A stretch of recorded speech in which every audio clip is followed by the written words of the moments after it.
এবং আমার বান্ধব বন্ধু ব্যারিস্টার আবদুল রহমান পার্থ। ব্যারিস্টার পার্থ, আপনি আমাদের অনুষ্ঠানে আমাদের সাথে যুক্ত হয়েছেন, সেজন্য আপনি কৃতজ্ঞতা এবং শুভেচ্ছা জানবেন। আমি প্রথমে মাহি ভাই আপনার কাছেই যেতে চাই যে সর্বশেষ সংবাদ সম্মেলন করে আপনি বলেছেন 2018 সালে আওয়ামী লীগের সঙ্গে জোটবদ্ধ হয়ে নির্বাচন করা ভুল ছিল, আর 2024 সালে আওয়ামী লীগের সঙ্গে জোট না করে নির্বাচনে অংশ নেওয়া সঠিক সিদ্ধান্ত ছিল। কিন্তু আমরা সেটাই দুটিকেই দেখতে চাই যে, বা কেউ কেউ এটিকে দেখতে চায় যে মাহি ভাই এটা হচ্ছে আপনার সুবিধাবাদী একটা অবস্থান। আপনি 2018 সালে এক ধরনের সুবিধাবাদ নিয়ে আসলে নির্বাচনে গিয়েছিলেন, 2024 সালে আপনার সাথে বনিবনা হয়নি বলে আপনি সেই নির্বাচনে যান নাই। কিন্তু বাংলাদেশের রাজনীতিতে শেখ হাসিনা গত 15 বছর যে দুঃশাসন, যে অপকর্ম চালিয়েছেন, তাকে শক্তিশালী করতে তার পাশে থাকতে আপনার একটা সক্রিয় অবস্থান ছিল। কেউ কেউ বলে থাকেন মাহি ভাই ডোন্ট কিল মি, এটা আমার প্রশ্ন না, অনেকেই এই প্রশ্ন করে থাকেন। মাহি ভাই আপনার কাছ থেকে একটু আমরা এটা শুনতে চাই। জি, থ্যাংক ইউ, ধন্যবাদ খালেদ ভাই। 6 বছর পর আজকে পার্থর সাথে একই টক শোতে আসছি, সেটা একটা ভালো জিনিস। পার্থকেও অনেক অনেক অভিনন্দন জানাচ্ছি।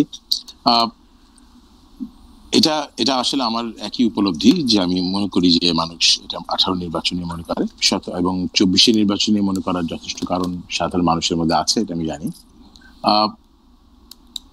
মানে এই সরকারকে সক্রিয়ভাবে সমর্থন করার মতো কোনো উদ্যোগ আসলে আমাকে তো কেউ দেখে নাই। দেখলে বললে অনেক কিছু আমি শুনি, বলে যে এমনও আমার কাছে উঠতেছে আপনি গত 17 বছর ধরে 17 বছর ধরে সরকারকে সহযোগিতা করে গিয়েছেন, এগুলো এখন অনেকে বলে।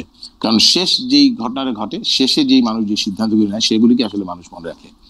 তো 18 নির্বাচনে যাওয়ার ব্যাপারে আমি বলিনি, তবে আওয়ামী লীগের সাথে জোটবদ্ধ নির্বাচনে যাওয়াটা আমার নিজের দলের আদর্শের সাথে এক ধরনের সমঝোতা করে দিয়ে আমি নির্বাচনে গিয়েছি। সেটা একটা স্বার্থপরের মতো কাজ আমাদের ছিল, সেটাকে আমরা স্বীকার করেছি। এবং স্বার্থটা ছিল যে আমাদের নিজের অস্তিত্ব রক্ষার প্রশ্ন ছিল, অনেকগুলি বিষয় ছিল, কিন্তু এগুলো আমরা রাজনীতিতে আসলে অস্তিত্বের ভয় পেয়ে রাজনীতির নেতৃত্ব দেওয়া উচিত না, সেখানে আমাদের অবশ্যই একটা গ্রস মিস্টেক হয়েছে এবং সেটা আমি স্বীকার করেছি। আর 24 নির্বাচনটা একটু ব্যতিক্রমধর্মী ছিল। 24 নির্বাচনে আওয়ামী লীগের সাথে আমার কোনো ধরনের বোঝাপড়া হয়নি, এটা মনে করার কি কারণ আছে আমি আসলে বলতে পারবো না। কারণ 24 নির্বাচনে 2, 3, 4 বছর আগে থেকে কিন্তু আওয়ামী লীগ আমাদের কোনো বোঝাপড়া ছিল না। 18 নির্বাচনের পর আমার কোনো অনানুষ্ঠানিক কোনো বৈঠক আওয়ামী লীগের সাথে সেভাবে আমাদের হয়নি। যেখানে কোনো ধরনের বোঝাপড়াই যেখানে ছিল না, সেখানে নির্বাচনে যাওয়ার সম্ভাবনা আসলে প্রথম থেকেই জানতাম যে পরবর্তী নির্বাচন এখানে আমরা করছি না, এই সিদ্ধান্ত আমাদের মধ্যে মোটামুটিভাবে ছিল।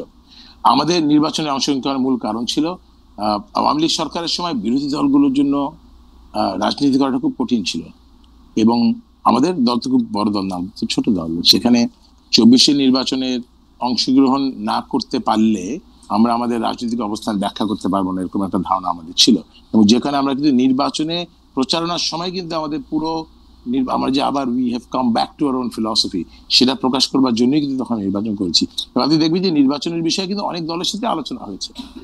নির্বাচনের আগে আমার রাজনৈতিক বন্ধুদের সাথে আলোচনা হয়েছে এবং সবাই আমাকে তখন বলেছি, আমি প্রথম থেকে বলেছি যে না, আমি আওয়ামী লীগের সাথে সমঝোতা নির্বাচন করবো না, তবে আমি নির্বাচন করবো, নির্বাচনটা না করলে আমি আমার রাজনৈতিক অবস্থার ব্যাখ্যা করতে পারবো না। সেই পদক্ষেপটুকু আমরা শুধুমাত্র 24 নির্বাচন নিয়েছিলাম। না মাহি ভাই, অনেকে এটা বলে থাকেন যে 2018 সালে আওয়ামী লীগের শাসনের বিরুদ্ধে ভোটে দাঁড়ানোর জন্য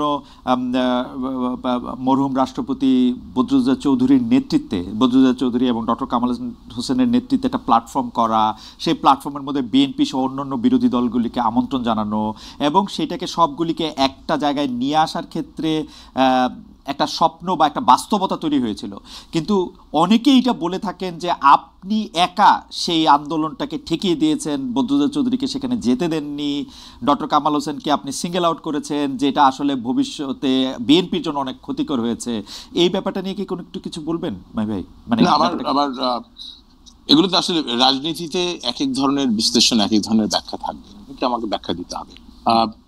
এখানে আসলে ডক্টর কামাল হোসেনকে সিঙ্গেল আউট করা হয়নি, ডক্টর কামাল হোসেন মানে আমাদেরকে সিঙ্গেল আউট করেছে। আমরা শেষ দিনে যখন ঐক্যফ্রন্ট ঘোষণা হয়, সেই যে মিটিংটা দেওয়া হয়েছিল, সেই মিটিং এর সময় এবং স্থান আমাদেরকে আমন্ত্রণ জানানো হয়েছিল ডক্টর কামাল হোসেন সাহেবের বাসায়। আমরা কিন্তু সাবেক রাষ্ট্রপতি বিজয়ী সাহেবকে সেখানে উপস্থিত হয়েছিলাম, কিন্তু সেখানে তিনি ওনার বাড়িতে ছিলেন না, বাড়ির দরজা বন্ধ ছিল। আমরা সেখানে অনেকক্ষণ অপেক্ষা করে বাসায় ফিরে এসেছি এবং সেদিনই বাসায় ফিরে আসতে আসতে আমরা শুনি যে ডক্টর কামাল হোসেনের অফিসে বসে তাদের চূড়ান্ত সিদ্ধান্ত হয়েছে এবং তারা ঐক্যফ্রন্টের ঘোষণা দিয়েছে। তাদের কামাল হোসেন সাহেবকে সিঙ্গেল আউট করার কোনো বিষয় ছিল না। আর দ্বিতীয় যদি বলেছেন যে আমি বাধা দিয়েছি বা আমি একক সিদ্ধান্ত নিয়েছি, এই বিষয়ে জনগণের এই ধরনের ধারণা থাকাটাও খুব স্বাভাবিক। কারণ আমি কিন্তু বিকল্পধারার মুখপাত্র।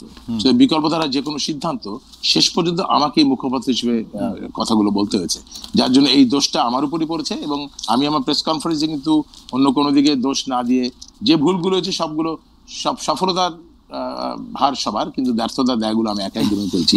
কেন দলের মুখপাত্র হিসেবে আমাকেই সবসময় মিডিয়াকে ফেস করতে হচ্ছে, জনগণকে কথা বলতে হচ্ছে। Yes, I do agree. My ভাই, এই পর্যায়ে এটা আমার শেষ প্রশ্ন। আপনি বলেছেন যে আওয়ামী লীগ আমলে বিরোধী দলের রাজনীতি করা কঠিন ছিল। আপনি যেটা করেছেন বা বিকল্প ধারা যা করেছে, মানে আমি মরহুম রাষ্ট্রপতি জনাব চৌধুরীকে এর মধ্যে আনতে চাই না, আমি আপনাকেই বলতে চাই, আপনি যেটা করেছেন সেটাকে কি রাজনীতি বলা যায়?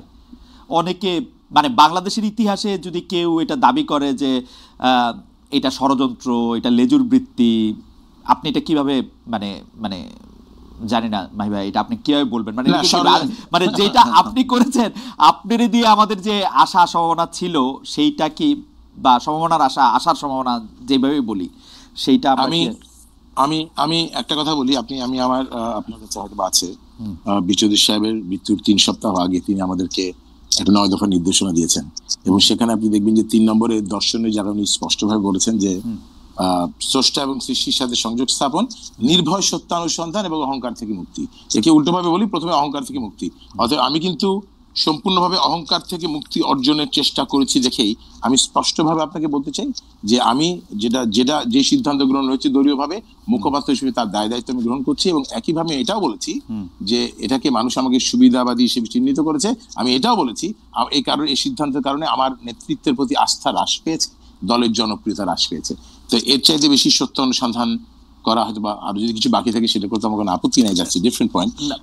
কিন্তু এখানে আমি মনে করি যে কাজটা আমরা, যে সিদ্ধান্ত আমরা নিয়েছি, এটা প্রচলিত রাজনীতির এরকম সিদ্ধান্ত অনেক হয়েছে, কিন্তু বিকল্প ধারার স্বপ্ন দেখে এ ধরনের প্রচলিত রাজনীতির সিদ্ধান্ত গ্রহণ আমাদের একটা গ্রস মিস্টেক ছিল, এবং সেটা আমরা স্বীকার করছি। মাই ভাই, আপনাকে ধন্যবাদ। আমরা পরে যখন আবার আপনার কাছে আসবো, বিএনপির সাথে বর্তমান আপনার সম্পর্ক এবং সেইটা নিয়ে আমরা কথা বলবো, তার আগে আমরা একটু জনাব আন্দালিব রহমান পার্থের সাথে আমরা একটু কথা বলতে চাই। জনাব আন্দালিব রহমান পার্থ, আপনি একজন রাজনীতিবিদ হলো আমি আপনাকে খুব রেট করি একজন রাজনৈতিক বিশ্লেষক হিসেবেও, যে মানে যেহেতু আপনি টক শোতে প্রচুর আপনাকে কথা বলতে হয়, অনেক প্রশ্নের জবাব দিতে হয়, এবং অনেক ক্ষেত্রে আপনাকে বিভিন্ন ভবিষ্যতে কথা বলতে হয়, এবং এর অনেকগুলি, আমার স্বীকার করতে দ্বিধা নেই, অনেকগুলি মিলেও যায়।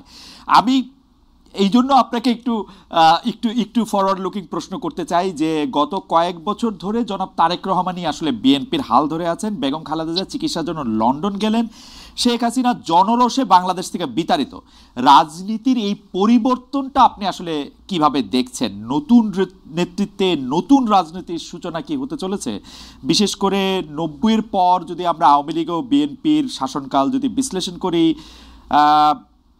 সরকারে বা ক্ষমতায় এলে মানে এটা একটা, এই প্রশ্ন বারবার হচ্ছে যে তারা যে গণতান্ত্রিক থাকবেন, কর্তৃত্ববাদী হবেন না, সেরকম কি মনে হচ্ছে? মানে এই নেতৃত্বে যারা আছেন, এটা তো অবশ্যই ঠিক, জনাব তারেক রহমানই আসলে 20-22 বছর ধরে অন্ততপক্ষে দলের ডেপুটির হালটি ধরে আছেন, কিন্তু মানে এই নেতৃত্বের ক্ষেত্রে কি কোনো পরিবর্তন আসছে? ব্যক্তি মানুষ না, আদর্শের, দৃষ্টিভঙ্গির আপনি কিভাবে দেখছেন? আপনাকে ধন্যবাদ খালেদ, আপনি তো অনেক ওয়াইড একটা প্রশ্ন করেছেন আমাকে।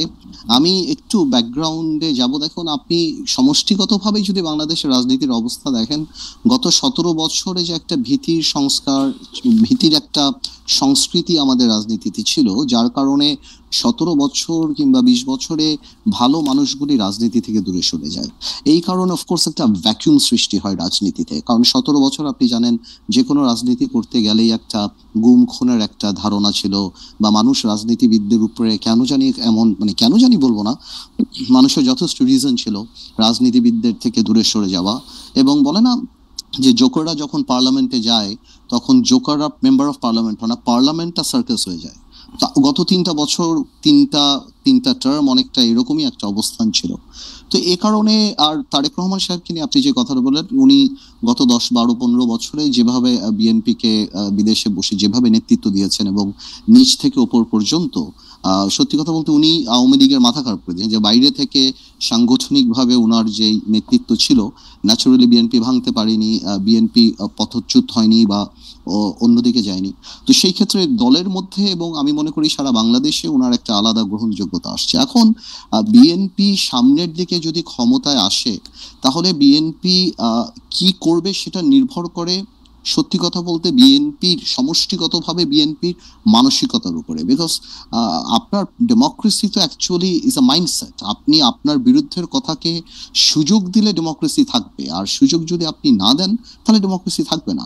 তো এটা সম্পূর্ণরূপে একটা মাইন্ডসেটের ব্যাপার। এখন বিএনপি যদি ওনার কর্মকাণ্ডে বা বিএনপির কর্মকাণ্ডে যদি সেই রিসিপিয়েন্ট বা ওই রিসিভিং এন্ডে থাকতে পারে বা ওই মানসিকতা থাকতে পারে, এবং এই 17 বছর এত কিছু দেখার পরে যে আপনার রাষ্ট্র পরিচালনায় ব্যর্থতা বা পতন, বা যেটা পতন বলবো না, আওয়ামী লীগের তো, যেটা আমি আপনাকে আনঅফিসিয়ালিও বলেছি যে আওয়ামী লীগ এমন একটা রাজনৈতিক দল যার বাংলাদেশে শুধু রাজনৈতিক পতন হয় না, এই সামাজিক পতনও হয়েছে।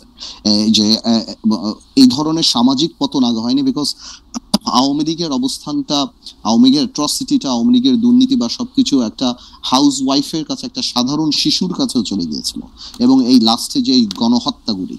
তো আমি সেটাই বলবো যে এখন তো আর নির্দিষ্ট শত্রু লাগবে না আমাদের পতনের জন্য।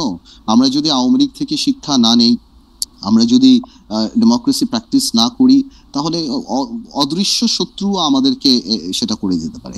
তো আমার মনে হয় ভবিষ্যৎ তো আমি বলতে পারবো না, এটা ইস্যুর উপর নির্ভর করে। আজকে পর্যন্ত আমি আমার জায়গা থেকে বিএনপির সাথে যতখানি কথা বলেছি, যতখানি রাজনীতি করছি, আমি যথেষ্ট অ্যাকোমোডেটিভ। এবং আপনি যদি ইদানিংও দেখেন বিএনপির 31 দফা থেকে আরম্ভ করে অন্য সবকিছু, বিএনপি আমাদের সবার সাথেই কথা বলছে, সবার কাছ থেকে ড্রাফট নিচ্ছে, সবার কাছ থেকে উপদেশ নিচ্ছে, তারপর ওনারা এটা বাস্তবে আসছে। তো আমি যথেষ্ট অ্যাকোমোডেটিভ নেচার বিএনপির দেখতে পাচ্ছি। সো ইনশাল্লাহ আমি প্রোগ্রেসিভ থিঙ্কিং, আমি মনে করি আর খারাপ কি হবে, ইনশাল্লাহ ভালোই হবে।